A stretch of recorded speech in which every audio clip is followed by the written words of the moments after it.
Hi there, and welcome to The Artist's Craft. I'm your host, Stacey Cochran, and today we've got three excellent guests in studio with us here at RTN Channel 10. So let's start with a little bit of introductions about the guests that we have. Richard Triebe is a freelance writer living in Wilmington, North Carolina. He is the author of On a Rising Tide and the recently released novel Port Royal. Additionally, we have Christy Judah in studio. Christy is the author of An Ancient History of Dogs, Spaniels Through the Ages. She lives in southeastern North Carolina. Additionally, we have Edith Edwards, who is the author of The Ghosts of Turtle Nest. Edith has been a teacher, administrator, and speech therapist in public schools in Tennessee and North Carolina.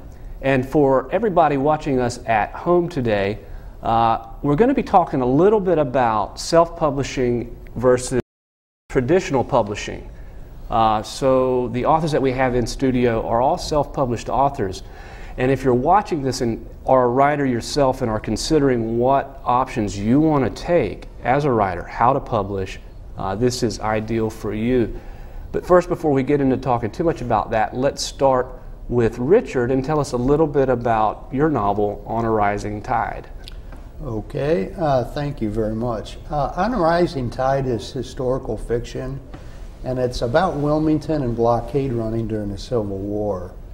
And what I did was I created some fictional characters and situations to interact with the historical characters and situations and sort of liven up the story a little bit. Now, how long did it take you to prepare the book from idea, say, to finished manuscript? It probably took maybe about probably about 10 years. It took about 2 years to write the story, but it took 8 years of editing, probably going to different publishers and so forth. But it's probably a 12-year or 10-year anyway venture. So it's a labor of love, it sounds like. Yes, it is. Yes, it is. Now, where did you originally get the idea for the book? When I first moved to North Carolina, or Wilmington in particular, I came from Chicago, and I saw the history area. I visited Fort Fisher, which is a huge, huge Civil War fort, and I thought to myself, gee, wouldn't it be great if a blockade runner captain came to Wilmington and fell in love with one of the girls here. And that area just seemed to inspire all these what ifs. What if this, what if that happened? So that's how it all started. Well, that's pretty cool. Yeah, I think Wilmington is you can't help but be inspired, being close to the coast and the history that's there. It's really, it's fertile ground for writing about. Our second guest that we have in studio is Christy Judah, and I've got a copy of her book here, An Ancient History of Dogs, Spaniels Through the Ages. So tell us a little bit about your book as well, Christy. Thank you for inviting us, Stacey. It's a pleasure to be here.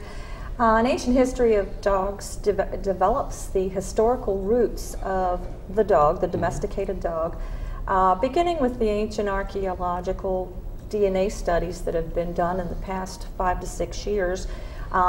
Identifying the roots of dogs through the wolf packs and how they developed across our earth.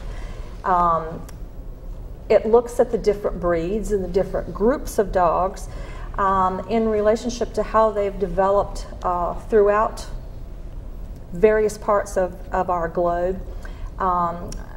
Taking a look at the writings of ancient masters such as Plato and Aristotle and Pliny, as they discuss dogs in some of their manuscripts.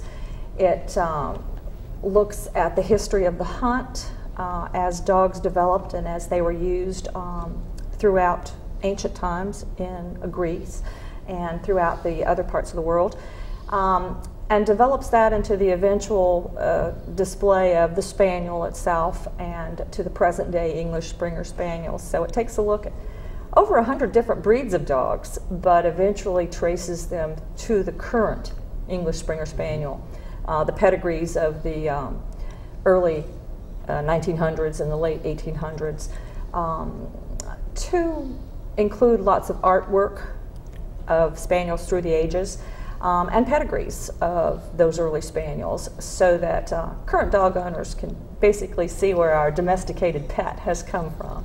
Now you have a background as well in training search and rescue dogs, is that right?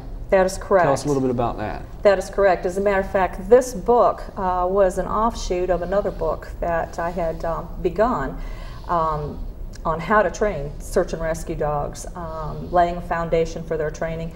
I am a lead trainer for our local team and have been working with search and rescue dogs for over 10 years. So this is, my love of dogs is the labor of love that developed both of those books.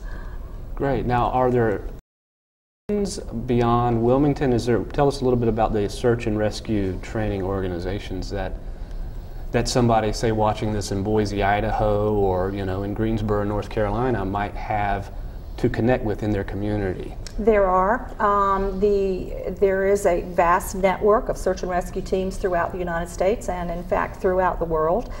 There is a National Association of Search and Rescue, which can be contacted for leads to put someone in touch with a local or statewide team that's available. It's absolutely crucial if you want to train a search and rescue dog to hook up with the nearest team and find a trainer that will help you.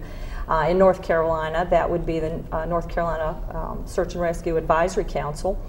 And there are similar organizations in other states. Your local emergency manager or your state emergency management can help you locate a local team and a reputable trainer in your home state and the one closest to your residence. So it's critical to do that, to get hooked up with others who have the training and who can guide you along the way. So if I had a dog and I was interested in training him or her for search and rescue, what, if I join one of these organizations, would I have in store for, say, the next 3 to 6 months? Definitely getting yourself trained as a searcher, because you're a searcher first and a dog handler second. Recognizing that there are different disciplines: air scent, human remains detection, disaster work, avalanche work. Selecting a discipline to pursue, joining a reputable team, and taking about the next 8 to 18 months to train your dogs so that they are dependable, reliable, and you've passed some type of a certification testing so that you can offer your services to your local law enforcement, your state emergency management, and perhaps national situations where you might be needed. That's awesome. Okay, shifting it over to our third guest here, Edith Edwards, and I have a copy of Edith's book, The Ghosts of Turtle Nest, which is set in southeastern North Carolina, correct? Is that right? Tell us a little bit about the story, The Ghosts of Turtle Nest, and how that came about for you. Well, Stacey, I appreciate the fact that you notice that there's an S on ghost, because it often is deleted. But it's the story of a young woman. It begins in World War II, 1945, and she belongs to the Women's Army Corps. And she's inadvertently the source of another wax suicide. And then it jumps to 1977, and that's where the gist of the story takes place. And it's a coming-of-age novel for a woman who is almost 50 years old at that point.